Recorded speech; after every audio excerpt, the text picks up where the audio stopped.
إن الحمد لله نحمده ونستعينه ونستغفره ونؤمن به ونتوكل عليه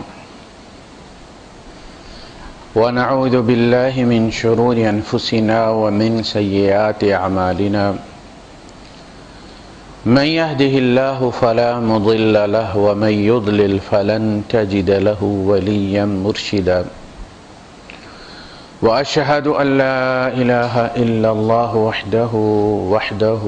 وحده لا شريك له ولا ضد ولا ند ولا مثيل له ولا مثال له وأشهد أن سيدنا ومولانا ومعلمنا ومرشدنا ومخرجنا من الظلمات إلى النور محمدا عبده ورسوله أرسله الله بالحق بشيرا ونذيرا وداعيا إلى الله بإذنه وسراجا منيرا فقد بلغ الرسالة وأدى الأمانة ونصح الأمة وكشف الغمة فترك أمته على المحجة البيضاء ليلها كنهارها لا يزيغ عنها إلا هالك اللهم صل وسلم وبارك على سيدنا ومولانا محمد وعلى آله وأصحابه وأزواجه وذرياته وأهل بيته أجمعين أما بعد فأعوذ بالله السميع العليم من الشيطان الرجيم بسم الله الرحمن الرحيم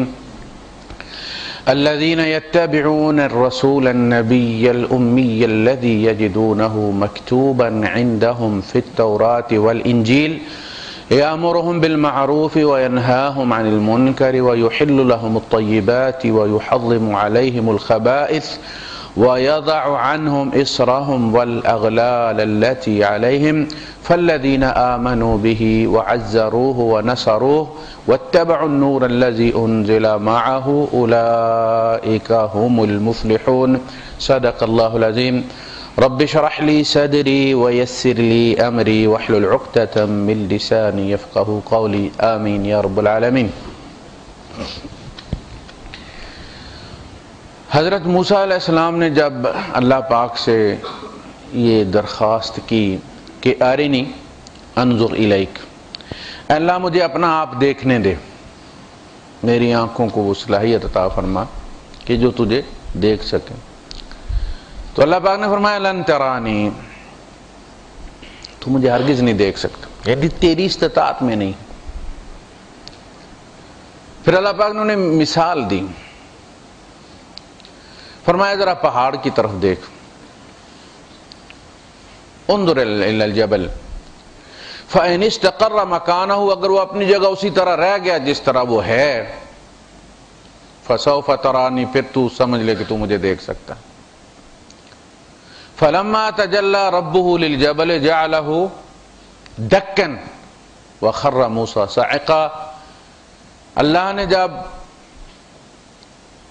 پہاڑ کی طرف تجلی فرمائی، اپنے انوار کو کنسنٹریٹ کیا، تو پہاڑ ٹکڑے ٹکڑے ہو گیا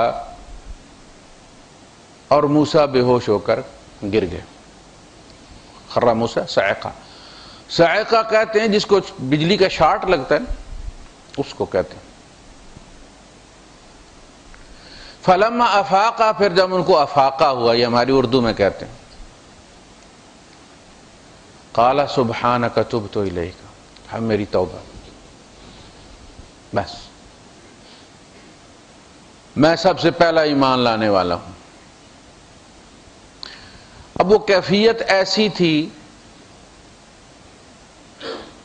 کہ وہ پھر کچھ اور بھی جب بچہ بیمار ہوتا ہے اور دیکھتا ہے کہ ماں باپ کی محبت جو ہے وہ اس کی طرف متوجہ ہے اور اس وقت ان کا پیار عمدہ پڑ رہا ہے، تو وہ پھر اور بھی تقاضے جو اس نے پینڈنگ میں رکھے ہوئے ہوتے ہیں کہتے ہیں آج ہی کروا لو۔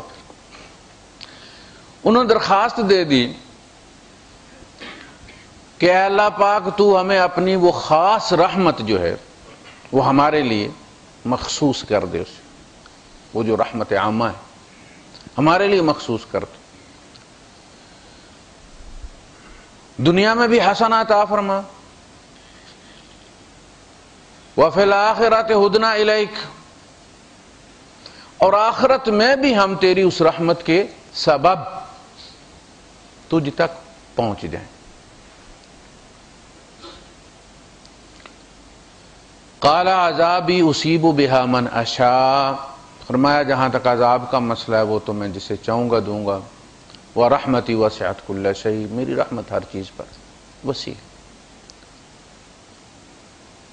حکومتیں اپنے باغیوں کو کھلاتی نہیں،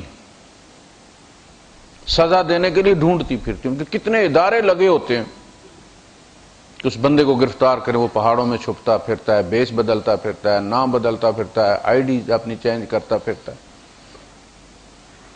ایک خالق کائنات ہے کہ جانتا ہے اپنے باغیوں کو اور کھلاتا پھرتا ہے، سنبھالتا پھرتا، ان کی سانس سوتے میں چلاتا ہے، ان کے گردے کام کر رہے ہوتے ہیں۔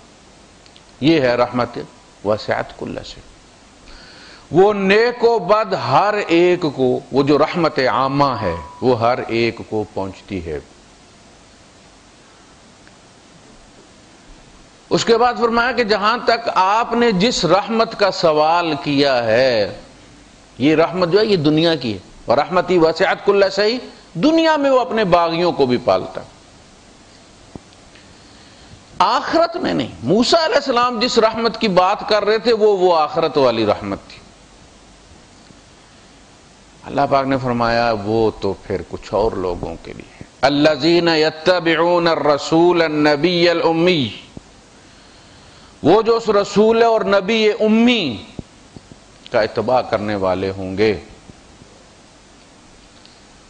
یہ آپ کی قوم کے لیے میری شرط یہ ہے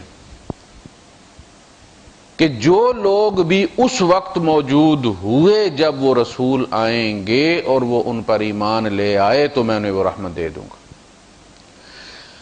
الذی یجدونہ مکتوبا عندہم فی التوراۃ والانجیل، جسے وہ تورات اور انجیل میں مکتوب پائیں گے، لکھی ہوں گی ان کی نشانیاں۔ ہر جانے والا رسول آنے والے رسول کی ساری نشانیاں زبانی بتا کر جاتے تھے کہ اس میں یہ ہوگا، یہ ہوگا، یہ ہوگا۔ اب وہ نبی جو ہے انہیں بھلائی کے لیے کہیں گے، معروف جسے ہر انسان کی فطرت تسلیم کرتی ہو کہ یہ نیکی ہے، چاہے اس کا تعلق کسی مذہب کے ساتھ بھی۔ کسی سے مسکرا کر ملنا، کوئی مذہب بھی نہیں کہتا کہ یہ، صرف اسلام کہتا کہ اچھا، باقی کہتے ہیں برا نہیں، سارے کہتے ہیں کہ مسکرا کر ملنا چاہیے۔ کسی کو رستہ دکھانا کسی مذہب میں بھی برائی نہیں ہے، معروف ہے۔ یہ انسانی صفت ہے، انسان سلیم الفطرت ہو تو اس کی فطرت کہتی ہے کہ بھٹکے ہوئے کو رستہ دکھانا چاہیے، بھوکے کو کھلانا چاہیے، غریب کی مدد کرنی چاہیے، زخمی کی مدد کرنی چاہیے، مریض کی مدد کرنی چاہیے، پڑوسی کی مدد کرنی چاہیے، دیانتداری سے تولنا چاہیے، دیانتداری سے ماپنا چاہیے، جتنے پیسے لیتے ہو اتنا کام کرنا چاہیے۔ یہ ساری وہ چیزیں ہیں کہ جن تک انسانی فطرت خود پہنچتی ہے۔ اس لیے کہ ہر انسان، یہ جو آدمی کسی سے مسکرا کر نہیں ملتا وہ بھی یہ پسند کرتا ہے کہ کوئی اسے مسکرا کر ملے، اسے ٹائم دے، اچھے طریقے سے اس کو بیہیو کرے، اگرچہ وہ خود نہ بھی کرتا ہو لیکن دوسروں سے اس کو پسند کرتا۔ اور ینہاہم عن المنکر، اور ہر اس منکر چیز سے وہ ان کو منع کرے گا جس سے انسان کی فطرت نفرت کرتی۔ منکر کس کو کہتے ہیں؟ اجنبی، جس کو کوئی اون کرنے کے لیے تیار نہ ہو۔ جب فرشتے آئے ابراہیم علیہ السلام کے پاس اور لوط علیہ السلام کے پاس، مختلف آیات میں دونوں نے ان سے کہا، انہوں نے جب آ کے سلام کیا، قال سلام قوم منکرون، اے منکر گروہ، وعلیکم السلام۔ منکر تو منکر کا مطلب یہ نہیں کہ ان کے ہاتھوں میں کوئی معاذ اللہ کوئی شراب کی بوتلیں پکڑی ہوئی تھی یا وہ تاش کھیل رہے تھے تو انہیں منکر کہا۔ منکر کا مطلب کیا تھا؟ اجنبی، اسٹرینج پیپل، اس علاقے کے نہیں ہو تم۔ انسانی فطرت اس گناہ کو جگہ نہیں دیتی، اون نہیں کرتی۔ متکبر بھی متکبر کہلانا پسند نہیں کرتا، کہ آپ اسے کہہ رہے متکبر ہو تم تو وہ مائنڈ کر جاتا۔ کام تولنے والا بھی بے ایمان کہلانا پسند نہیں کرتا، یار تم بے ایمانی کرتے ہو، وہ گلے پڑتا ہے۔ اس کا مطلب جسے کوئی اون نہ کرے، جسے اون کر کے کوئی عزت محسوس نہ کرے، شرم محسوس کرے، یہ منکر، جس کا تعارف اپنے ساتھ پسند نہ کرے۔ اگر کسی میں پایا جائے تو وہ اس کے ساتھ بھی چل رہا کہ یار تھوڑا جا پیچھے ہو جا، وہ میرا واقف بندہ آنے لگ گئے، منکر۔ وہ ہر سلیم الفطرت شخص کے لیے منکر ہے۔ منکر کو کوئی مذہب اون نہیں کرتا۔ دنیا کے کسی مذہب میں شراب حلال نہیں، خنزیر حلال نہیں ہے، زنا حلال نہیں ہے، ریپ جائز نہیں ہے، کام تولنا جائز نہیں ہے، پڑوسی کو ستانا جائز نہیں۔ یہ انسان کی فطری نیکیاں ہیں۔ ان کی جب آپ کسی کو دعوت دیں گے اور کر کے دکھائیں گے تو مذہب اس میں انوالو نہیں ہوتا۔ آپ کسی کہنے بھائی صاحب، اب دیکھیں نا اس نے رولز ہیں جی گاڑی آہستہ چلائے جائے، تو آپ کسی سے کہیں گے گاڑی آہستہ چلاؤ تو اس کا مذہب کے ساتھ کوئی تعلق نہیں۔ ہر مذہب والے کو اس کی پابندی کرنی چاہیے۔ تو جب آپ یہ دعوت دیتے ہیں تو یہ اس کی اپنی فطرت کی دعوت ہوتی ہے، وہ اس کا انکار نہیں کر سکتا۔ نہیں جی میں یہ اسلام کی بات کیوں، یہ اسلام کی بات نہیں ہے تو انسانیت کی بات ہے، اور تمہارا مذہب اس کو پسند کرتا ہے۔ حضور نے فرمایا تھا تم یہ پسند کرتے ہو کہ تمہاری بہن کے ساتھ یہ ہو، پھر کوئی بھی پسند نہیں کرتا کہ اس کی بہن کے ساتھ ہو۔ پسند کرتے ہو تمہاری ماں کے ساتھ یہ ہو، کوئی بھی پسند نہیں کرتا اس کی ماں کے ساتھ۔ پسند کرتے ہو تمہاری بیٹی کے ساتھ یہ ہو، کوئی بھی پسند نہیں کرتا اس کی بیٹی کے ساتھ۔ ہر عورت کسی کی بہن، کسی کی بیٹی، کسی کی ماں ہوتی ہے، فطری نیکیاں ہیں۔ تو معروف اور منکر کی جو اللہ نے قرآن میں جہاں کہیں بھی کہا ہے یامرون بالمعروف وینہون عن المنکر، معروف کا حکم دیتے ہیں قول سے بھی فعل سے بھی۔ یہ ممکن نہیں کہ آپ قول سے ایک بات کہہ رہے ہوں اور آپ کا عمل اس کے خلاف گواہی دے رہا ہو، تو اس کے نتیجے میں وہ معروف بھی منکر بن جاتا ہے۔ کہتے نا کہ جب سچ جھوٹے کے منہ سے نکلے تو وہ بے وقت ہو جاتا ہے، اپنی ویلیو کھو دیتا ہے۔ حدیث کیوں ضعیف ہو گئی؟ فلاں بندے پر جھوٹ کا الزام ہے۔ وہ جو پیچھے سے بڑی کوی آ رہی تھی سینہ تان کر، ایک درمیان میں کوئی 2 نمبری بندہ شامل ہو گیا، انہوں نے کہا یار میں بھی ثواب کماتا ہوں۔ ہر ایک کا دل کرتا ہے گناہگار سے گناہگار آدمی بھی ثواب کماتا ہے، اسے بھی ثواب چڑھا کہ چلو یار میں بھی روایت کر دوں۔ اب اس کا آنا تھا کہ وہ حدیث ضعیف ہو گئی، تو اس نے آ کے تو بیڑا غرق کر دیا اس حدیث کا۔ اس لیے کہتے ہیں کہ جب سچ جھوٹے کے منہ سے نکلتا ہے تو اس کی عصمت خطرے میں ہوتی، اس کو عزت نہیں دیتا، ذلیل کر دیتا۔ اللہ پاک نے اس پر زجر کیا ہے، ڈانٹا ہے، یا ایھا الذین آمنوا لم تقولون ما لا تفعلون، اور ایمان والو تم وہ بات کہتے کہ وہ جو کرتے نہیں۔ نہ مہربانی کرو تم میرے اوپر، مت کہو وہ بات جو تم اپنے کرتے نہیں ہو تم خود اس۔ تو کہتے ہیں کہ action of a man speaks louder than his words, عمل کرو تم، منہ سے نہ بھی کہو تو تبلیغ ہو جاتی۔ اگلا خود تم سے پوچھتا ہے، کپڑے اچھے پہنو نا، اچھا کپڑا ہو، تو ہر کوئی بندہ میں رستے میں روک گئے تو بھائی جی کتوں لے آ جائے، کنے جا لے آ جائے، کیڑی دکان تو لے آ جائے، پوچھتے ہیں نا۔ اسی طرح عمل میں جب ہوگا تو آپ چلتے پھرتے داعی ہوں گے۔ اللہ کے رسول صلی اللہ علیہ وسلم کے بارے میں حضرت عائشہ صدیقہ رضی اللہ تعالیٰ نے نعت کی انتہا کر دی ہے، اس کے بعد اس جیسی نعت کوئی نہیں کہہ سکتا۔ پوچھا گیا کہ حضور کی صفت بیان کریں، ذرا تعریف کریں، بتائیں کیسے تھے؟ فرمایا لا تقرؤون القرآن، قرآن پڑھتے نہیں ہو؟ قرآن تو پڑھتے، ہم نے تو حضور کا پوچھا۔ قالت کان خلقہ القرآن، ان کی ساری صفتیں تو قرآن تھی، یہ قرآن مطلوب تھا، وہ چلتے پھرتے قرآن تھے۔ جو تم سے مطلوب ہے کہ یوں کرو قرآن میں، وہ ان میں موجود تھا۔ یہ قول تھا، وہ فعل تھا، یہ نقشہ تھا، وہ ماڈل تھے،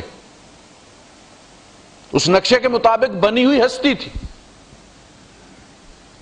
اور فرمایا میں اس لیے آؤں کہ موٹر ویز بنواؤں، میں اس لیے آؤں کہ فیکٹریاں بنواؤں، میں اس لیے آؤں کہ ایٹم بم بنواؤں، نہیں۔ بعثت انما بعثت لاتمم مکارم الاخلاق، مجھے اس لیے بھیجا گیا کہ میں اخلاق کی انتہا کر دوں، میرے بعد میرے جیسا کوئی اخلاق والا نہ ہو۔ قیامت تک کے لیے عیسیٰ علیہ السلام کی زندگی میں نمونہ ہے، لیکن بحیثیت باپ کوئی نمونہ نہیں ہے، بحیثیت شوہر کوئی نمونہ نہیں ہے۔ وہ نہیں بتا سکتا کہ بیٹی مرے تو کیا کرنا چاہیے، بیٹی کی شادی ہو تو کیا کرنا چاہیے۔ زندگی کے ہر شعبے کے بارے میں ہمارا ماڈل، ہمارا اسوہ، ہمارا نمونہ محمد مصطفیٰ صلی اللہ علیہ وسلم کی ذات اقدس ہے، یہاں بھی اور آخرت میں بھی ہماری سیرت ان کی سیرت کے ساتھ ملا کر قبول کی جائے گی۔ ایک تو ہوتا ہے کہ بندہ کسی کو بتا دے کہ یہ چیز اتنے سینٹی ہے، اتنے ملی ہے، بازو اتنے ہیں، گلا اتنا، یہ ساری باتیں بتا دے۔ ہو سکتا ہے بتانے والے میں کوئی غلطی ہو جائے، سمجھنے والے میں کوئی غلطی ہو جائے، لیکن جب آپ کپڑے کا جوڑا ہی اٹھا کے درزی کے ہاتھ میں دے دیتے ہیں تو پھر عذر باقی کوئی نہیں رہتا، کیونکہ وہ ہر وقت اس کے سامنے ہوتا۔ بازو بھی اس کے مطابق ہونے چاہیے، کھلے بھی، لمبائی بھی، چوڑائی بھی، سینہ بھی، شولڈر بھی، گھیرا بھی، سب کچھ اس کے مطابق ہونا چاہیے۔ اور جب آپ کپڑا لیتے ہیں تو پھر آپ اس پرانے ماڈل کے ساتھ ملا کے دیکھتے ہیں، اور جب کوئی نقص ہو تو آپ اسے بتاتے ہیں کہ یہ دیکھ اس میں کتنا اور اس میں کتنا۔ اندھے تھے، نظر نہیں آیا، اب یہ کپڑا بھی رکھو، میرے پیسے دو۔ تو اللہ پاک فرمائے گا میں نے صرف قرآن میں بیان نہیں کیا تھا، میں نے تمہارے حوالے کر دیا تھا، فاتبعوہ، ایسے بنو جیسے یہ رول ماڈل۔ اگر یہ تم چاہتے ہو کہ کامیاب ہو جاؤ تو نبی کریم صلی اللہ علیہ وسلم کی ذات کو نمونہ مان کر جو بھی چیزیں اس کے خلاف ہیں تمہاری زندگی میں ان کو یہیں الگ کر دو کہ یہ میرے نبی نے نہیں کیا، یہ میرے نبی کو پسند نہیں تھا، حضور ایسے پسند نہیں کرتے تھے۔ دیکھیں انسان فطرتاً خلقتاً ایک آئیڈیلسٹ پیدا ہوا ہے۔ ہم منہ سے نہ بھی کہیں، آپ جب کسی جگہ جاتے ہیں تو لازماً کچھ نشانیاں مقرر کر کے پہنچتے ہیں۔ آپ سفید میں آپ کو صحرا میں چھوڑ دیا جائے، کیوں بندہ بھٹک جاتا ہے؟ اس لیے کوئی نشانی کوئی نہیں۔ آپ فلاں روڈ پہ جا رہے ہیں، اس پہ فلاں چیز ہوگی، فلاں مال ہوگا، فلاں ہوگا، یہ نشانیاں رکھ کے آپ تسلی سے چلتے چلے جاتے ہیں کہ ہاں یہ بھی آ گئی ہے، یہ بھی آ گئی ہے، یہ بھی آ گئی۔ ہر انسان منہ سے نہ کہے لیکن کسی نہ کسی شخصیت کو اپنا رول ماڈل بنا کر وہ اپنا آپ بنا رہا ہوتا ہے، اور یہ سب سے پہلے والدین ہوتے ہیں۔ بچہ کاپی کرتا ہے، باپ کی ٹوپی پہنتا ہے، جوتا پہننے کا، حالانکہ وہ چھوٹا ہوتا ہے لیکن باپ کا جوتا پہننے کی کوشش کر کے باپ بننا چاہتا ہو۔ یہ پہلے والدین ہوتے ہیں جن کو دیکھ کر وہ آئیڈیل ہوتے ہیں۔ سب سے بہادر آدمی بچے کا باپ ہوتا ہے، وہ سمجھتا ہے کہ میرے ابے کا مقابلہ کوئی نہیں کر سکتا، جتنا میں ڈرتا ہوں اتنی ساری دنیا میرے ابو سے ڈرتی، اسی لیے وہ سب کی شکایت جا کے تو دادی کی شکایت بھی آ کے ابو کو لگاتا، دادی نے آج یہ کر دی۔ تو والدین جو ہے وہ بچے کا آئیڈیل ہوتے ہیں، وہ اپنے آپ کو ان کے مطابق بنتا ہے، گالیاں بھی وہ دیتا ہے جو ماں باپ دیتے ہے نہیں۔ پھر وہ بڑا ہوتا ہے، کوئی اور آئیڈیل، اسکول جاتا ہے، کوئی ٹیچر اس کا آئیڈیل بن جاتا ہے۔ انسان اسی طرح جس طرح آپ مختلف نشانیاں رکھ کر رستہ طے کرتے ہیں، انسان اپنی مانوی زندگی میں بھی کسی نہ کسی کو آئیڈیل بنا کے چلتا ہے۔ پھر آپ وہاں سے نکلتے ہیں، باہر آتے ہیں کہ کسی آفس میں جاتے ہیں، وہاں کوئی بندہ آپ کا آئیڈیل بن جاتا ہے، یار یہ بہت اچھا آدمی ہے۔ دائمی اور ہمیشہ کے لیے ایک ہی آئیڈیل ہے ہمارا، اور وہ ہے محمد رسول اللہ صلی اللہ علیہ وسلم، جو بے عیب ہستی ہے، کوئی عیب نہیں۔ حضور کے سر پہ کھڑے ہو کر اللہ کے رسول صلی اللہ علیہ وسلم بیٹھے ہوئے تھے، حسان ابن ثابت پیچھے کھڑے ہوئے تھے، فرماتے ہیں کہ آپ جیسا خوبصورت کسی آنکھ نے دیکھا نہیں، اور آپ جیسا خوب سیرت کسی ماں نے جنا نہیں۔ خلقت مبرأ من کل عیب، آپ اس طرح بے عیب پیدا کیے گئے ہیں کأنک خلقت کما تشاء، کہ جیسے آپ نے اپنے آپ کو سائی دے کر بنوایا ہے۔ ایک تو تھا نا ریڈی میڈ لینا، اس میں ہو جاتا بعض دفعہ گلا کھلا ہوگا، بعض دفعہ بازو لمبے ہو گئے، آپ کو درزی کے پاس لے کے جانا پڑا۔ کہا ایسا نہیں، ایسے پتہ چلتا ہے اللہ کے رسول آپ نے اپنی پسند کا سامنے رکھ کے کہا جی فلاں چیز ایسے بنا دو، فلاں ایسے بنا دو، فلاں۔ خلقت مبرأ من کل عیب، آپ ہر عیب سے بے عیب پیدا کیے گئے، کأنک خلقت کما تشاء، ایسے جیسے آپ نے آپ کو اپنی مرضی سے آرڈر دے کر بنوایا ہے۔ ہر زمانے کے آئیڈیل، لوگوں کے آئیڈیل بدلتے رہتے ہیں، اگلا آئیڈیل گیا چلا گیا کسی اور کو بنا لیا، کوئی بوڑھا ہو گیا پھر جوان کو بنا لیا، کہتے ہیں favourite, favourite of all times محمد الرسول اللہ صلی اللہ علیہ وسلم، یامرہم بالمعروف، ہر معروف میرے نبی کی زندگی میں موجود ہے، ینہاہم عن المنکر، ایسا نہیں کہ وہ ان کو منکر سے روکتے ہیں اور منکر ان میں موجود ہے، ایسا نہیں، ان کے اندر کوئی منکر نہیں پایا جاتا۔ جہاں انہوں نے غصہ کیا وہاں غصہ کرنا ضروری ہے، وہ عیب نہیں، نبی کا غصہ عیب نہیں۔ آپ نے فرمایا میں غصے میں ہوں یا خوشی میں، یاد رکھنا میرے منہ سے وہی نکلتا ہے جس پر میرا رب راضی ہوتا ہے، یہ گارنٹی ہے۔ یامرہم بالمعروف وینہاہم عن المنکر ویحل لہم الطیبات، طیب چیزیں ان کے لیے پاک کرے گا وہ نبی۔ یہ حضور کی پیدائش سے صدیوں پہلے کی بات ہے، موسیٰ علیہ السلام کے بعد ہزاروں نبی آئے ہیں ان کی شریعت پر، تعریف اور نشانیاں اس آخری نبی کی، رسولوں کے رسول ہیں محمد الرسول اللہ صلی اللہ علیہ وسلم۔ رسولوں سے بھی محمد کی رسالت کا کلمہ پڑھا کر عہد لیا جاتا تھا، جاتے جاتے اپنی امت کو تم نے یہ نصیحت کر کے جانا کہ اس نبی کا انتظار کرو، اگر وہ آ گیا تمہارے زمانے میں تم نے ان کی مدد کرنی۔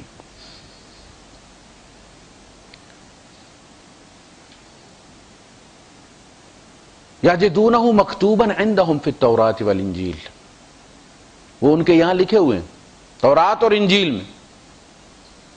ایسا نہیں کہ کوئی عذر ہو قیامت کے دن انہوں نے بڑا الٹا پلٹا اس کو تورات کے اندر ادھر سے ادھر کیا، فلاں تفسیر میں کچھ اور لکھ دیا، الفاظ میں سامنے نظر آ رہا ہے کس کی بات ہو رہی ہے، نمبر دے کے تفسیر میں بدلی کر دیا انہوں نے کہ کہیں محمد نہ نکل آئیں اس میں سے، ثابت نہ ہو جائیں اس میں سے۔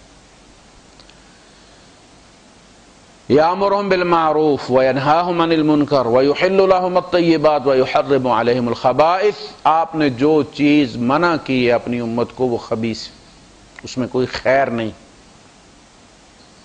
اور جس کا حکم دیا ہے اس میں کوئی شر نہیں ہے۔ دنیا لاکھ شرمائے اس سے، دنیا لاکھ اس کو برا سمجھے، آکورڈ کہے، لیکن وہ آکورڈ نہیں، وہ خبیث نہیں ہے، وہ طیب ہے۔ وَيَضَعُ عَنْهُمْ، وضع، حمل وضع ہونا، حمل گر جاتا ہے جب حمل پیدا ہو جاتا ہے تو وضع کرنا کسی چیز کو رکھنا، وضع کا مطلب یہ ہوتا ہے آپ اس کو رکھ دیں، یہ ہوتا ہے دع ھذا، اس چیز کو رکھ دیں آپ۔ یضع عنہم، وہ ان سے ہٹا کے رکھ دے گا، ہٹا دے گا ان کو۔ اسرہم، اسر کہتے ہیں وزن کو، لوڈ کو۔ اللہ پاک نے جب نبیوں سے عہد لیا نبی کریم صلی اللہ علیہ وسلم کی رسالت کا، وَإِذَا أَخَذَ اللَّهُ مِيثَاقَ النَّبِيِّينَ لَمَا آتَيْتُكُم مِّن كِتَابٍ وَحِكْمَةٍ ثُمَّ جَاءَكُمْ رَسُولٌ مُصَدِّقٌ لِّمَا مَعَكُمْ لَتُؤْمِنُنَّ بِهِ وَلَتَنصُرُنَّهُ۔ اور جب اللہ نے نبیوں سے عہد لیا کہ جب تمہارے پاس رسول آئیں گے، وہ رسول اگر آ جائے رسول، تم ان پر ایمان لاؤ گے اور ان کی مدد کرو گے، ان کے مشن میں ان کے دست و بازو بنو گے۔ اس لیے کہ ایمان کا اگلا تقاضا یہی ہے کہ آپ پھر آگے بڑھیں اور اس بوجھ کو ہلکا کرنے کی کوشش کریں جو تمہارے نبی نے اٹھایا ہوا۔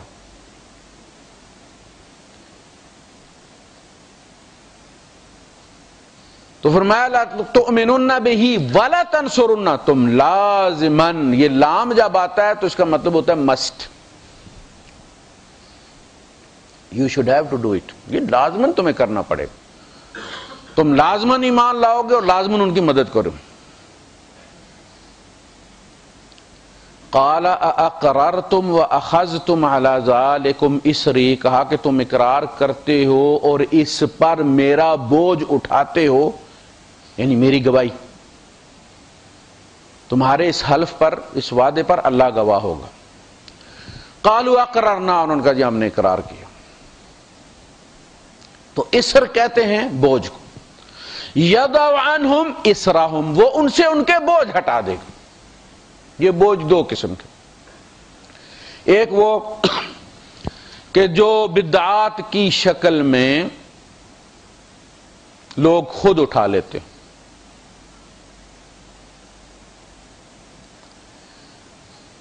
دوسرے وہ کہ جو سزا کے طور پر اللہ نے ان پر ڈال دیے،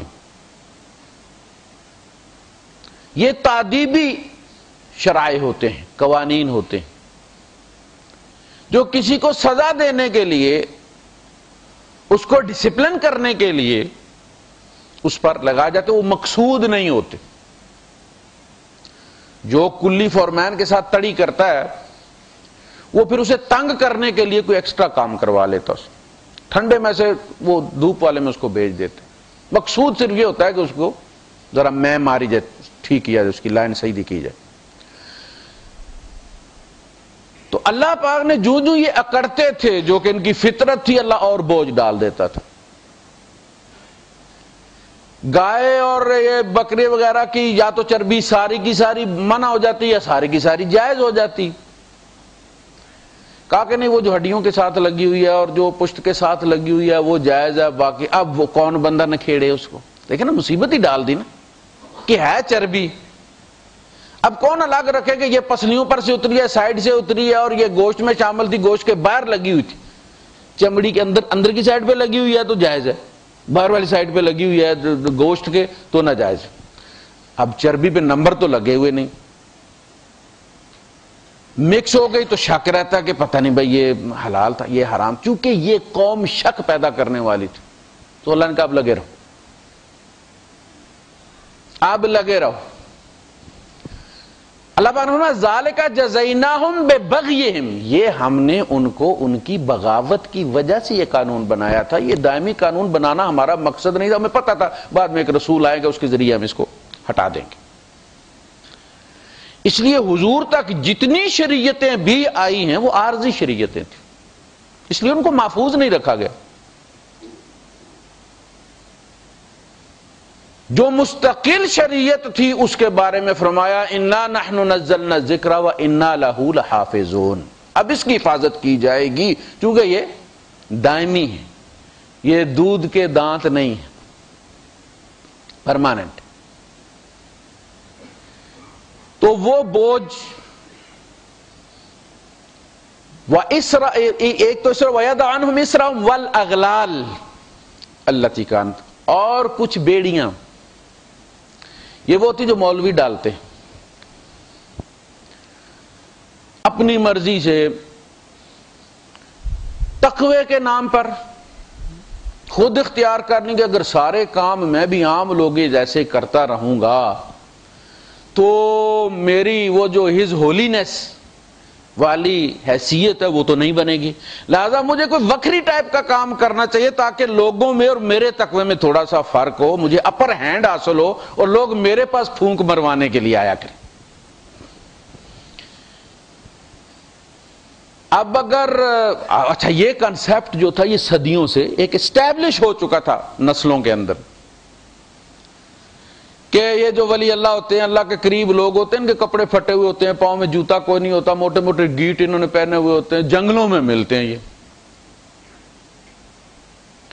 ہمارے یہاں جو کہانیاں بھی سنائی جاتی وہ یہ شہزادے کو ولی اللہ ہمیشہ جنگل میں ملتا تھا، کبھی بھی اسے صدر میں نہیں ملا یا راجہ بازار نہیں ملا۔ شہزادہ جا رہا تھا اور رستہ بھول گیا، اسے ایک دیا لائٹ نظر آئی، گیا تو دیا جل رہا تھا، وہ جھونپڑی تھی، جھونپڑی میں ولی اللہ بیٹھا ہوا ہے۔ اب ولی اللہ کا چاندنی چوک پہ کیا کام ہے؟ جنگل میں ملنا چاہیے۔ یہ کنسپٹ شروع میں، اس لیے وہ اللہ کے رسول صلی اللہ علیہ وسلم کو دیکھتے جناب، انہوں نے شادیاں بھی کی ہوئی ہیں، بچے بھی پیدا کرتے چلے جا رہے ہیں، کھاتے پیتے بھی ہیں، دستی کا گوشت بھی پسند ہے، بازار جاتے سودا خرید کے لاتے ہیں۔ مال حاضر رسول یاکل الطعام ویمشی فی الاسواق، یہ کیسے رسول ہیں بھائی؟ کھانا بھی کھاتے ہیں، بازار بھی جاتے ہیں، اور لو شادی بھی کی ہوئی ہے، ایک ٹکٹ 200۔ فرمایا وما ارسلنا من قبلک من المرسلین الا انہم لیاکلون الطعام ویمشون فی الاسواق ولہم ازواج وذریہ۔ آپ سے پہلے ہم نے کتنے رسول بھیجے، وہ سارے کھاتے بھی تھے، ان سب نے شادیاں بھی کی ہوئی تھی، ان کی اولاد بھی تھی، وہ بازار بھی جاتے تھے۔ یعنی یہ کنسیپٹ جو ہے یہ شرعی نہیں، کسی شریعت میں بھی یہ جائز نہیں ہے۔ اور مکے والوں سے کہا کہ تم تو اولاد اسماعیل علیہ السلام کی ہو، انہوں نے اگر بچے پیدا نہیں کیے تھے تو تم کہاں سے آ گئے ہو؟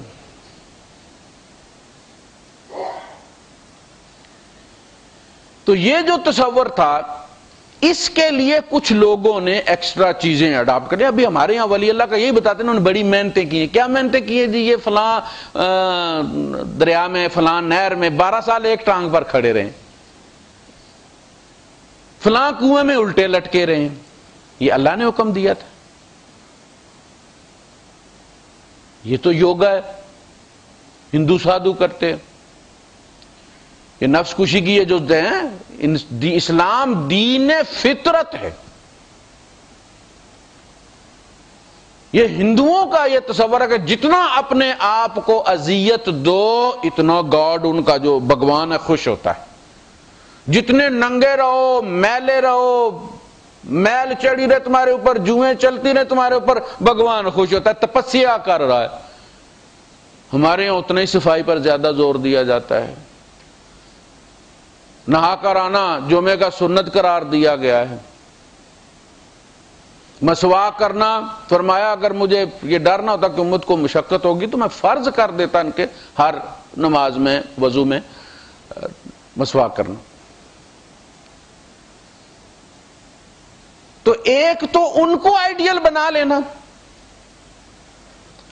اور خود گلٹی کانشس کا شکار ہو جانا کہ چونکہ میں تو جی اچھے کپڑے پہنتا ہوں، میں نے گھڑی بھی اچھی پہنی ہوئی ہے جی، خوشبو بھی اچھی استعمال کرتا ہوں جی، بیوی بچوں میں بھی رہتا ہوں، ہم تو بڑے گناہگار لوگ ہیں۔ یہ صاحب ان کی ران نہ کان، نہ کوئی ذمہ داری، یہ اللہ والے ہیں۔ اور اللہ والے تو تم ہو جو یہ سارا ریوڑ پال رہے ہو، سارا دن جا کے 8 گھنٹے 10 گھنٹے مزدوری کرتے ہو، ان کو بھی کھلاتے ہو، اللہ کی راہ میں بھی خرچتے ہو، ولی اللہ تو تم ہو۔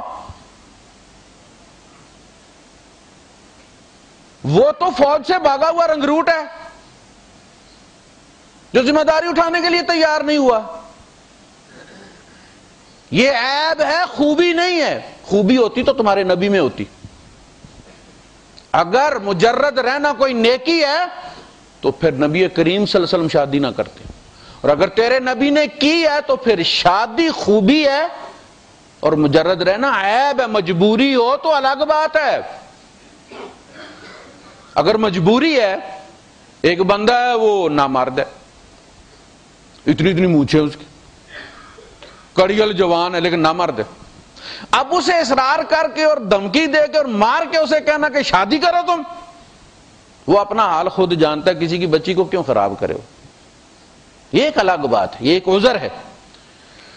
لیکن حضور نے فرمایا النکاح من سنتی فمن راغب عن سنتی فلیس منی، نکاح میری سنت ہے، جس نے میری سنت کو ناپسند کیا وہ میری امت میں سے نہیں۔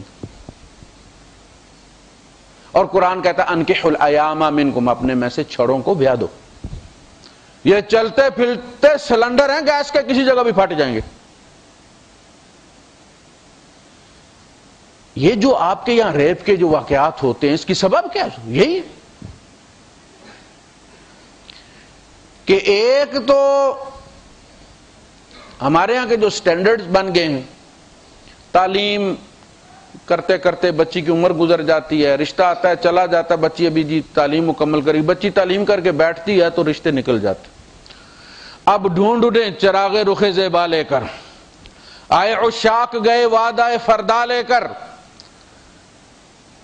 آئے تھے اور تم نے کل پر انہیں ٹال دیا، اب ڈھونڈ انہیں۔ بچی کا منتہا یہی ہوتا ہے، جتنی بھی اس نے تعلیم حاصل کر لی ہے، جب رشتہ مناسب آئے تو اسے بیاہ دو۔ حضور نے فرمایا جب جنازہ تیار ہو جائے اور رشتہ مل جائے بچی کا تو دیر مت کرو،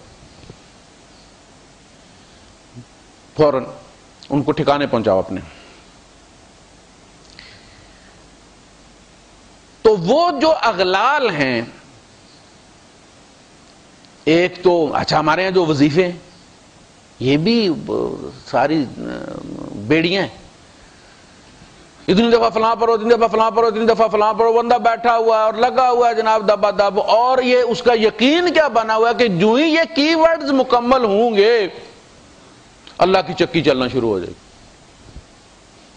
وہ جیسے کوائن ہوتا ہے، آپ وہ کوائن ڈالتے ہیں اس کے اندر، مشین کے اندر، گاڑی کے اندر، کھلونے میں، اور وہ ہلنا شروع ہو جاتے ہیں، لیں جی آپ بیٹھ جائیں اور موج کریں۔ آپ نے وزن کرنا ہے، آپ اس کے اندر کوائن ڈالیں اور جناب وہ وزن والی مشین چلنا شروع۔ یہ وظیفے لوگوں نے کوائن سمجھے ہوئے ہیں، یہ دعائیں تو وہ سنتا کوئی نہیں، کوئی خاص وظیفہ دسو۔ آپ جاتے ہیں نا، جا کے پیسے دیتے ہیں اس کو، وہ جو سٹال میں بیٹھا ہوتا ہے، اور وہ پھر اس کے بدلے میں آپ کو کوائن پکڑا دیتا ہے اتنے۔ لوگ کہتے ہیں کہ مولوی صاحب پیسے اگر لے کے تو کوئی وظیفہ بتا دیں، اب وہ وظیفے بتا دیتے ہیں۔ بھائی اللہ پاک کوئی مشین کا نام نہیں ہے کہ تم کوائن ڈالو گے اور مجبور ہو جائے گا وہ حرکت پر۔ اس نے تو نبیوں کو ایڑیاں رگڑوائی ہیں، وہ بڑی بے نیاز ہستی ہے۔ غالباً بلے شاہ نے کلام لکھا ہے، وہ کہتے ہیں، بڑی لمبی کافی ہے ان کی، وہ کہتے ہیں کہ کی بھروسہ ہے اس اشنائی دا، ڈر لگدا ہے بے پرواہی دا۔ اللہ پاک تیری دوستی کا کیا بھروسہ ہے، تیری بے نیازی سے ڈر لگتا ہے، کیسے سر اتار دیا گا یحییٰ کا اور تو مسکرا کے دیکھتا رہا۔ زکریا کے سر پہ آرا چلوا دی ہے، ڈر لگتا ہے تیری بے نیازی سے۔ تو لوگ یہ سمجھتے ہیں کہ کوئی ایسا وظیفہ، میں ہمیشہ کہتا ہوں کہ بہترین وظیفہ تیری اپنی دعا ہے۔ اپنی زبان میں مانگو اور اس طرح مانگو جس طرح انسان سے، اس کو سامنے جب کھڑے ہوتے ہو کسی انسان کے، تو اس سے جس یقین کے ساتھ مانگتے ہو کہ میرے سامنے کوئی ایسا بندہ کھڑا ہے، اور اس کے سامنے اپنا دکھڑا بیان کرتے ہو، بلکہ ایگزیجریٹ کرتے ہو اسے، اس طرح اللہ پاک کے سامنے، اسے سامنے سمجھ کر، کوئی ہستی سمجھ کر اس کے سامنے رکھ دو، اپنی زبان میں رکھ، پھر اسے ضد کرو۔ کہا کہ اللہ پاک جس سے پیار کرتا ہے وہ چاہتا ہے کہ یہ بندہ میرے ساتھ باتیں کرے۔ ظاہر ہے یہ قدرتی بات ہے، جس کے ساتھ آپ کا تعلق ہوتا ہے آپ اس سے بات کرنا چاہتے ہیں، اس کی بات سننا چاہتے ہیں،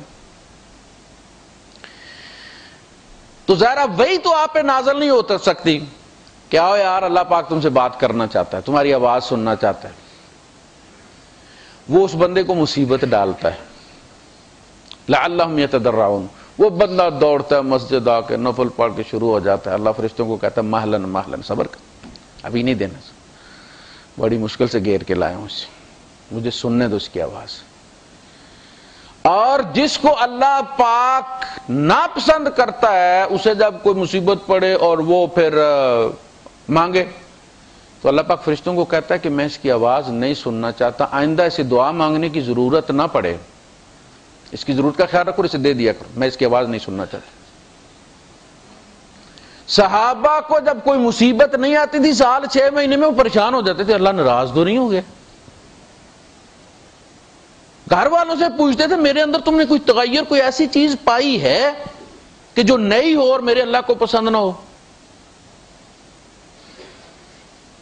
وہ شاعر کہتا ہے کہ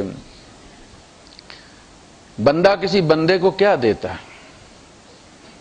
یہ بھی بندہ ہے وہ بھی بندہ ہے، مقدر دونوں کے لکھے ہوئے۔ وہ بلدیہ والی بسوں میں انہوں نے وہ نیچے لگا کے نا بولٹ، تو ان کی سپیڈ باندھی ہوئی ہوتی تھی، اب وہ کھڑا بھی ہو جائے ایکسیلیٹر پر تو اس سے زیادہ سپیڈ نہیں ہو سکتی۔ ہر انسان کا مقدر طے شدہ ہے، اس میں ایکسیپشن رکھی گئی، اگر یوں مانگے گا، یہ مانگے گا ہم دے دیں گے، نہیں مانگے گا پڑا رہے گا۔ بعض چیزیں اسی طرح ہوتی ہیں، جس طرح آپ کے اکاؤنٹ میں کوئی اماؤنٹ آ گئی ہے، آپ نہ وڈرا کریں اسے، پڑی رہے گی، جائے گی کہیں نہیں۔ نکلوانا اسی لیے مومن سے کہا گیا دعا مانگو، ہو سکتا ہے تمہارے مقدر میں پڑی ہوئی ہے، وڈرا کرواؤ، نہیں ہوگی تو اس کے بدلے میں ایک تو تمہارے ابھی دنیا میں جو ہی بندے کا رابطہ رب سے ہوتا ہے دعا کے سلسلے میں، تو سب سے پہلے اس کے گناہ اللہ پاک معاف فرما دیتا، اسے اپنے منہ لگنے کے قابل بناتا ہے، یہ اس کے دربار میں حاضری کا پہلا نفع ہے، فوری۔ اس کے بعد اگر تیرے نصیب میں ہوگا اور تیرے فیوچر کے لیے وہ بہتر ہوگا تو وہ تمہیں ابھی دے دے گا، نہیں ہوگا تو بعد میں دے دے گا، نہیں ہوگا تو قیامت کے دن وہ دعا محفوظ رہے گی، اور جب حساب کتاب ہو جائے گا اور جب وہ تلیں گے اعمال اور ان میں کمی بیشی ہوگی تو اللہ پاک کہے گا کہ اس کو دعاؤں والا ذرا وہ تھیلا لے کے آؤ، وہ والا فولڈر لاؤ اس کا، اور دعاؤں کا پھر ریٹ لگایا کتنے کم ہے، یا اللہ اس کی تو 10 ارب 20 ارب 50 ارب کوئی ہمالیہ جتنی ہیں جو ہے وہ نیکیاں کم ہیں، کہا جائے گا اچھا کو ہمالیہ جتنا اس کا ریٹ لگا دو، اس کی دعاؤں کا رکھ دو اس کو، یعنی دعا مومن کی کبھی، اللہ کہتا ہے قال ربکم ادعونی استجب لکم، وظیفوں کی کوئی گارنٹی نہیں، دعا کی گارنٹی ہے، ضائع نہیں جائے گی، استجب لکم، میں اسے قبول کر لوں گا تمہارے لیے، دوں گا کب، یہ میری مرضی ہے، جہاں تمہارا فائدہ دیکھوں گا تب دوں گا۔ آپ جب زکوٰۃ نکالتے ہیں بعض لوگوں کے بارے میں آپ کا یہ خیال ہوتا ہے کہ اگر میں نے ساری دے دی تو دل لگا تو یہ پراڈو لے کے پھرتا، پھر ڈرتے نا لوگ کہ بھئی ساری دے دی تو ابھی یہ ساری خرچ کر دے گا اور کل اس کی بیٹی جوان ہے وہ بیانے والی ہے اگلے سال، تو اس وقت یہ پھر مانگتا پھرے گا، تو آپ احتیاطاً کچھ دیتے ہیں، کچھ رکھ لیتے ہیں کہ جب بیٹی کی شادی ہوگی تب دوں گا۔ اللہ پاک بھی اسی طرح کرتا ہے کہ ابھی سارا بھی میں نے کر دیا تو یہ تو گھر بیٹھ جائے گا، اس کو ضرورت رکھو تاکہ باہر نکلے، کمائے، معاشرے کا نظام بھی چلے۔ ہر بندے کو گھر دروازہ بجا کے آ کے جبرائیل دے جایا کرے تو کسی کا دماغ خراب ہے، اس گرمی میں تندور پر کھڑا ہوگا، وہ نہیں نا گھر آتی تو تندور پہ کھڑا ہے نا۔ وہ جو نیند سے ہلکورے لے رہا ہوتا ہے، ٹیکسی دوڑا رہا ہوتا ہے 3 بجے سڑکوں پر، وہ بھی کسی ماں کا بچہ انسان ہے، اسے بھی نیند آ رہی ہے، کون نہیں سونے دیتا اسے، ضرورت اس کی۔ اگر ضرورتیں اللہ پاک گھر بیٹھے، اللہ پاک نے فرمایا وَلَوْ بَسَطَ اللَّهُ الرِّزْقَ لِعِبَادِهِ، اگر اللہ پاک اپنے بندوں کا رزق کھول دے، اس کے اوپر کوئی ریگولیٹر نہ لگائے، اس کو چینلائز نہ کرے، بس جو مقدر میں وہ گھر میں ہی دینا شروع کر دے، وَلَوْ بَسَطَ اللَّهُ الرِّزْقَ لِعِبَادِهِ لَبَغَوْا فِي الْأَرْضِ، یہ زمین میں بغاوت پھیل جائے، میں بھی رانی تو بھی رانی، کون بھرے گا پانی؟ کسی کا دماغ خراب ہے، آپ کو کپڑے سیے گا، اندھا ہو جاتا ہے وہ بیٹھا بیٹھا، کمر اس کی ماری جاتی ہے بیچارے درزی کی، وہ ایک ایک بات جس پیار سے آپ کا نکالتا ہے نائی، اماں بھی نہیں نکالتی اسے، یہ ساری خدمتیں ٹھپ ہو جائیں نا، جوتے گانٹنے، یہاں پہ جوتے گانٹنے والی جب وہ دکانیں نہیں ملتی ہیں، آپ کو پتہ ہے کتنی مشقت ہوتی ہے بندے کو، روٹی والا تندور، یہ ساری ضرورتیں، پھر آپ نے گھر بنانا ہے، مزدور چاہیے، میسن چاہیے، اسٹیل فکسر چاہیے، یہ سارے کون آپ کے در پر لے کر آتا ہے؟ ضرورت۔ لا بغاؤ فی الارض، پھر بغاوت پھیل جائے، تو اللہ پاک اگر دیکھے کہ اس بندے کا ظرف اتنا ہے، اگر میں نے اس سے تھوڑا سا زیادہ کر دیا تو اس کا ٹرانسفارمر جل جائے گا یا اپنے آپے سے باہر نکل جائے گا، لہذا اس کو اتنا اتنا کر کے دینا۔ تو اس طرح کچھ چیزیں لوگ کہتے ہیں جی فلاں وظیفہ میں نے کہا جن قابو کرنا ہے، جی فلاں ہو رہا ہے، 1 مہینہ ٹھیک ریکوری چلی ہے، 3-4 دن پہلے ایک صاحب کا فون آیا، میں نے فلاں سے فون نمبر لیا ہے جی، وہ نئی ریکوری لی ہے، 1 مہینہ تو بڑا ہی کام آیا ہے، اتنا تو جو پرانے لوگ ہیں ان کے پاس نہیں آیا، 1 مہینے کے بعد اب جی بڑا برا حال ہے، تو ذرا حساب لگائیں کوئی بندش تو نہیں ہوئی، اور اگر بندش ہے تو کھولنے کا وظیفہ بتا دیں۔ میں نے اسے کہا بھائی جس نے تمہیں پہلے مہینے میں اتنا رزق دیا تھا اصل میں یہی جتانے کے لیے دیا تھا تمہیں کہ رزق میں دیتا ہوں، وقفیت نہیں دیتی۔ اب جب تمہاری دعا سلام ہو گئی ہے اور اس نے روک لیا، پہلے تمہیں اوڈی دے دی تھی پچھلے مہینے، اب وہ حساب پورا کر رہا ہے۔ میں نے کہا اگر کوئی بندش کر لے، تمہارے مقدر کو روک لے، رب کے لکھے ہوئے رزق کو روک لے، تو پھر اس کمزور رب پر ایمان لانا تو منافقت ہے، پھر اس طاقتور پر ایمان لاؤ جس نے تمہارا رزق روک لیا ہے۔ طاقتور تو پھر وہ ہے، ایسا ممکن نہیں ہے۔ جس طرح کسی کی موت کوئی نہیں نا بند کر سکتا، بندش کر سکتا، وہ ہر جگہ آ جاتی ہے، چاہے تم اپنے گارڈز کے اس میں حصار میں ہو، گارڈ ہی تمہیں مار دیتا ہے۔ اسی طرح رزق کی بندش بھی کوئی نہیں کر سکتا، اولاد کی بندش بھی کوئی نہیں کر سکتا، جو تیرا مقدر ہے وہ تمہیں مل کر رہے گا۔ اللہ کے رسول صلی اللہ علیہ وسلم نے فرمایا کہ اگر تمہارے اگلے اور پچھلے، یعنی وہ جو مر گئے ہیں وہ بھی اور جو آنے ہیں قیامت تک وہ بھی، زمین والے بھی اور آسمان والے فرشتے بھی، سارے ایک سائیڈ پر کھڑے ہو کر زور لگائیں اور تمہیں کوئی نفع دینا چاہیں تو رائی کے دانے کے برابر بھی اس سے زیادہ نہیں دے سکتے جو اللہ نے رحم مادر میں تیرے مقدر میں لکھ دی۔ اور اگر یہ سارے مل کر کھڑے ہو کر تمہیں نقصان پہنچانا چاہیں، بندہ 2 چیزوں سے ڈرتا ہے، یا تو لالچ ہوتی ہے کہ یہ میرا نفع بند کر دے گا، اس کے بینیفٹس خطرے میں ہوتے ہیں، یا اسے یہ ہوتا ہے کہ یہ بندہ میرا کوئی نقصان کر دے، میرے مفادات کو پہ زیادہ آئے گی، میرا نفع یا نقصان۔ لالچ ہوتی ہے، بندے کی مسکا پالش کرتا ہے۔ کہا اگر یہ سارے جبرائیل سمیت سارے مل جائیں نا، تمہارا کوئی نقصان کرنا چاہیں تو اس کے سوا کچھ نہیں کر سکتے جو نقصان اللہ نے رحم مادر میں تمہارے مقدر میں لکھ دیا۔ اے معاذ، سیاہی خشک ہو گئی ہے، قلم توڑ دیا گیا۔ جب یہ ایمان بن جائے بندے کا، پھر اسے کوئی نہیں ڈرا سکتا، پھر اسے کوئی نہیں ڈرا سکتا۔ حضرت قاسم بن محمد بن ابو بکر صدیق رضی اللہ تعالیٰ، ان کے پاس ایک عباسی خلیفہ، یہ جو بادشاہ لوگ تھے کوشش کرتے مشہور جو آدمی ہیں ان کو ہاتھ میں رکھے، سیاست ہوتی ہے ان کی۔ حرم میں اس نے کہا کہ میں آپ مجھے کوئی خدمت کہتے ہی نہیں ہیں، آپ کوئی بتائیں ہم کیا خدمت کر سکتے ہیں آپ کی۔ جب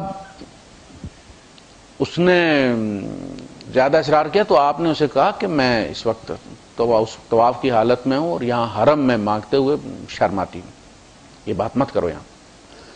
جب طواف ان کا مکمل ہو گیا تو اس نے کہا جی اب تو طواف مکمل ہو گیا، اب کوئی خدمت ہمارے ذمہ لگائیں۔ انہوں نے کہا کہ دین مانگوں تم سے یا دنیا؟ اس نے کہا جی دین ہمارے پاس کہاں ہے، دین تو اللہ نے آپ کو دیا ہے، ان میں تو دنیا کی بات کر رہا ہوں۔ آپ نے فرمایا اللہ کی قسم، میں نے آج تک دنیا اس دنیا کے خالق سے نہیں مانگی، تم سے کیوں مانگوں گا میں؟ مجھے معلوم ہے اس نے میرا لکھ دیا ہے جو لکھنا تھا، مجھے اس پر اعتبار ہے وہ پہنچائے گا، اس کی قوتوں پر بھی مجھے اعتبار ہے، کوئی رستے میں روک نہیں سکتا۔ نہ میں اسے پینک میں ڈالتا ہوں، جلدی میں چاہتا ہوں، نہ مجھے کبھی اس پر بے اعتباری ہوئی۔ دنیا تو میں نے دنیا کے خالق سے نہیں مانگی، بادشاہ سلامت، اب آپ چاہتے میں آپ سے مانگوں۔ جب انسان کا ایمان یہ بن جائے پھر یہ تھوڑے تھوڑے جو وقفے آ جاتے ہیں رزق کے، یہ اسی طرح ہوتے ہیں جس طرح رات اور دن ہوتا ہے، گرمی اور سردی ہوتی ہے، اسی طرح دکھ اور سکھ بھی ہوتے ہیں، امیری اور غریبی بھی ہوتی ہے، اور اس سے آپ کو اصل میں قدر رہتی ہے۔ یعنی اگر مسلسل خوشی رہے آپ کو تو جس طرح اینٹی بائیوٹکس کھانے سے وہ جواب دے جاتی ہیں، ان کی صلاحیت آپ کے بدن کی فائدہ لینے کی ختم ہوتی چلی جاتی ہے، اور آپ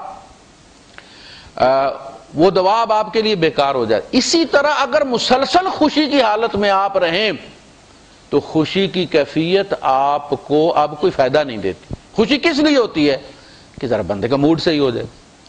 پھر ایک وقت آتا ہے کہ مسلسل خوشی کی وجہ سے بندے خودکشی کر لیتے ہیں، ڈپریشن کا شکار ہو جاتے ہیں۔ یعنی غریبی کے ڈپریشن کا پھر علاج ہے، لیکن امیری کے آپ دیکھیں اسکینڈینیوین کنٹریز جو ہیں، ناروے وغیرہ، ادھر وہاں ریشو کیا ہے، کیا غم ہے ان کو کہ وہ سمجھتے ہیں کہ we have nothing to do, ہمارا کوئی جاب ہی نہیں رہے گا، ہمیں کوئی کرنا ہی نہیں، ہر چیز گورنمنٹ دے رہی ہے، بچوں کے اسکول فلاں فلاں فلاں، ہم کیا کریں، ہم مر جائیں۔